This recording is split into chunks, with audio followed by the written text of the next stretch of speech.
Catherine Duperron, bonjour, Boker Tov.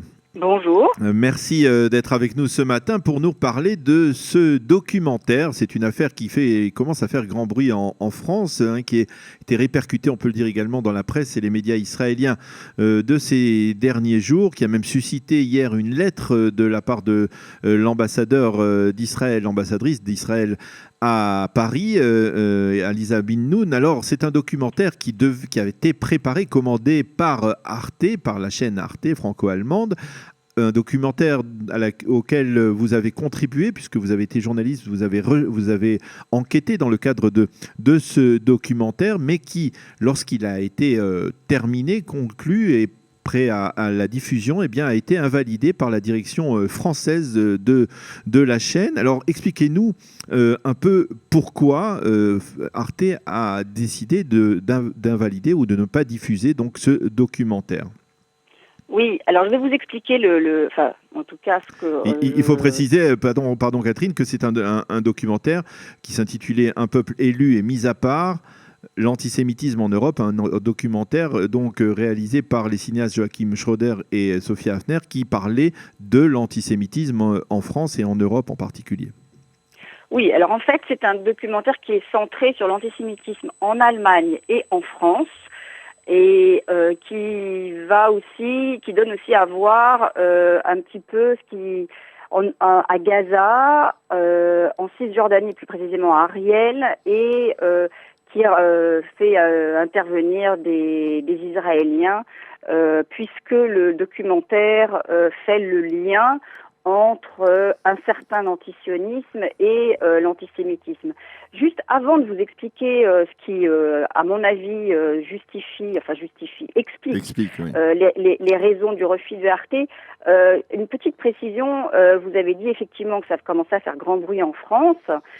C'est exact, mais ça fait encore plus de bruit en Allemagne, où ça prend des proportions absolument phénoménales, puisque le quotidien Bild, qui est le premier quotidien allemand, a décidé il y a 2 jours de diffuser pendant 24 heures le documentaire en question sur son site internet, que ça a bien évidemment alimenté encore la polémique, puisque du coup les gens pouvaient le voir.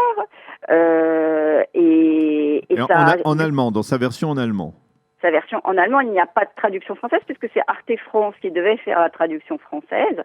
Donc pour l'instant, le film est en allemand et uniquement.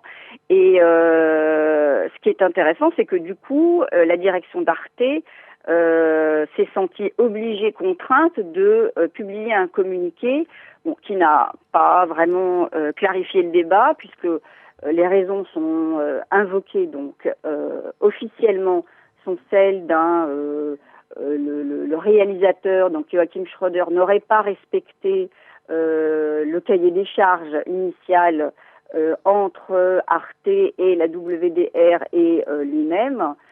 Essentiellement, ce qui lui est reproché, c'est qu'il devait y avoir un co-auteur, Ahmed Mansour, qui est en l'occurrence un arabe israélien qui vit en Allemagne depuis une dizaine d'années, et qui, pour des raisons strictement personnelles de temps, a été simplement conseillé tout au long du film, mais pas co-auteur. Il n'avait pas le temps d'être co-auteur. Faire un film, c'est extrêmement long, très chronophage. Et voilà, il venait d'avoir un bébé, il avait déjà un travail. Alors donc Arte semble se défiler, essayer de trouver tous les moyens pour justifier sa position et le fait qu'elle n'ait pas diffusé ce documentaire. À votre avis, donc pourquoi ce refus ? Alors, à mon avis, le refus, il est... D'abord, il faut juste préciser que dès le départ, Arte France était très réticent.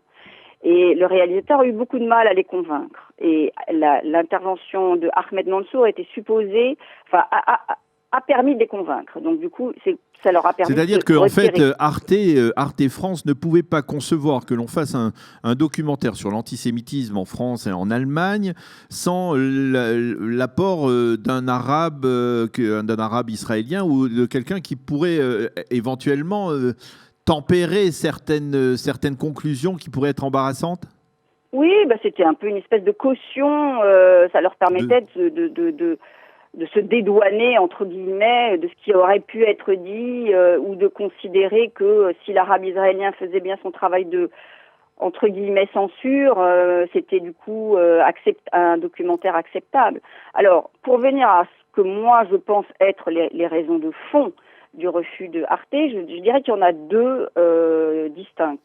L'une, c'est que même si le documentaire est vraiment centré sur l'antisémitisme en Allemagne, la partie France fait un tiers ou un quart du film, il donne à voir une réalité française spécifique qui n'est pas à l'honneur de la France. Concrètement, l'antisémitisme en France, depuis une dizaine d'années, 11 ans pour être précis, c'est-à-dire depuis le crime, l'assassinat barbare de Ilan Halimi en janvier 2006, eh bien, depuis, l'antisémitisme en Europe, en France, pardon, est de nature criminelle. Il a fait des morts. Alors, ça a commencé avec Ilan Halimi, ça s'est poursuivi avec les victimes dont les enfants... voilà, les victimes de Mohamed Merah, et puis l'hypercacher, et puis aussi à Bruxelles, bon, c'est pas la France, mais c'est pas bien loin. Et donc, le documentaire rappelle ça, et sauf erreur de ma part, en tout cas dans le documentaire ça n'apparaît pas, en Allemagne, si l'antisémitisme renaît et si un antisémitisme récent, c'est-à-dire moderne, de nature islamiste, existe, il ne s'est pas encore traduit par des actes criminels de cette nature. Donc la France ne s'illustre pas... et donc apparemment, selon vous, ça a embarrassé Arte de diffuser un documentaire qui parvenait à cette conclusion? Ça les embarrasse. Je pense que ça embarrasserait la France et les spectateurs français. Et Mansour, qui au final a quand même soutenu le film en disant qu'il était remarquable, a précisé qu'il était gênant que Arte puisse avoir tant de problèmes avec le réel. Et je pense que c'est pas que Arte qui a des problèmes avec le réel, c'est la France en général. Ce qui nous amène à une France qui vote Marine Le Pen au premier tour des élections présidentielles à 23% ou 22%, parce que à force de ne pas accepter le réel, le voir et s'y confronter, on se le prend en boomerang. Ça, c'est la première raison, à mon avis. La deuxième, c'est que Schröder, notamment lorsqu'il va à Gaza ou lorsqu'il interviewe des intervenants israéliens, montre et donne des informations que l'on voit ou que l'on entend rarement dans un documentaire occidental et à fortiori français, sur l'anti-judaïsme, l'anti-sionisme dans la bande de Gaza. Alors pas trop. En fait, à Gaza, il montre surtout que Gaza, c'est pas si pauvre que ça, que c'est comme tous les pays arabes, que le niveau d'alphabétisme est plutôt moins élevé que dans d'autres pays arabes, qu'il y a plein de gens qui l'interviewent, qui disent il y a peut-être beaucoup d'argent qui est donné par l'Union européenne, mais je sais pas où il va, mais il va pas dans ma poche. Voilà, donc il montre une réalité différente, et puis il donne des faits aussi. Il rappelle que certes le conflit israélo-palestinien depuis 1948 a généré une situation extrêmement difficile pour les Palestiniens, notamment les centaines de milliers de réfugiés au départ dès 1948. Mais il rappelle aussi le nombre de réfugiés juifs des pays arabes dans les mêmes années. Oui, cet amalgame peut gêner le narratif, on va dire, européen.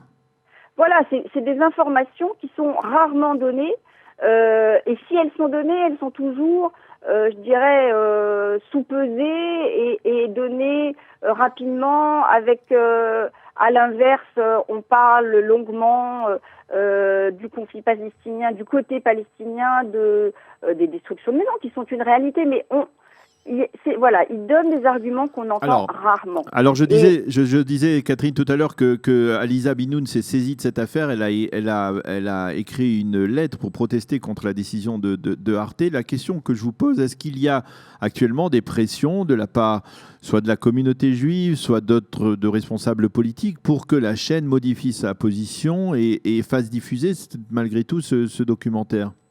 Alors oui, des pressions, il y en a, bien sûr. Bon, jusqu'où elles iront, je n'en sais rien.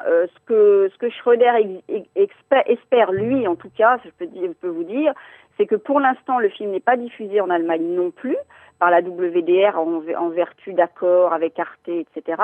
Mais il espère qu'à un moment donné, justement, la WDR va changer d'avis et diffuser ce film en Allemagne sur la chaîne publique WDR.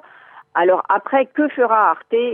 Bon, pour l'instant, ils pourraient s'en sortir par le haut, ou ils auraient pu s'en sortir par le haut, c'est peut-être un peu trop tard maintenant, en diffusant le film, qui peut-être ne leur convient pas, et en proposant dans la foulée un débat qui aurait permis de parler du conflit palestinien, israélo-palestinien, comme il est d'usage sur l'antenne d'Arte.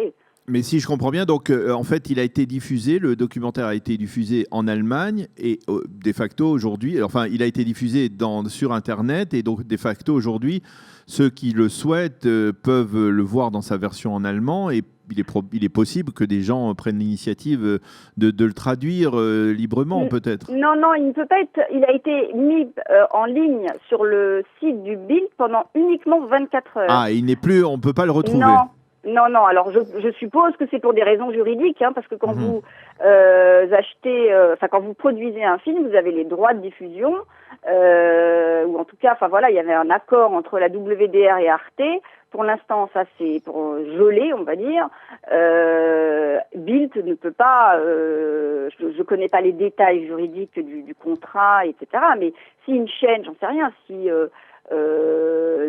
pour prendre un exemple qui vous est connu, si I24 décide de diffuser ce film, il faudra négocier, il faudra que I24 négocie le rachat de droits, j'imagine, à la WDR. Je comprends. Eh bien, Catherine Duperron, merci de nous avoir éclairé un peu sur cette affaire, qui, comme je le disais, fait grand bruit en France, mais comme vous le précisiez, encore plus en Allemagne, sur ce documentaire d'Arte.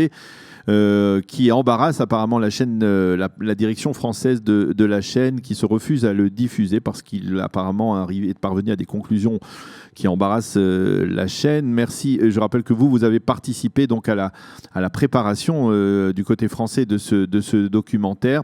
Merci d'avoir été avec nous ce matin, Catherine Duperron. Je rappelle que vous êtes journaliste, actuellement domiciliée. Vous avez vécu longtemps en Israël et que vous êtes actuellement domiciliée à Paris. Merci d'avoir été avec nous et bonne journée. Merci à vous. Shalom, shalom.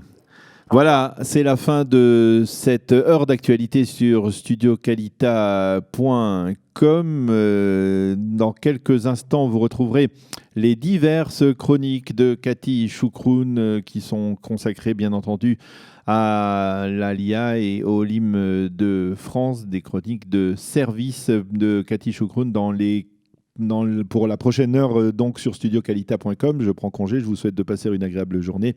Shalom, les Hitraot, c'était Daniel Haïk en direct de Jérusalem sur Studio Calita.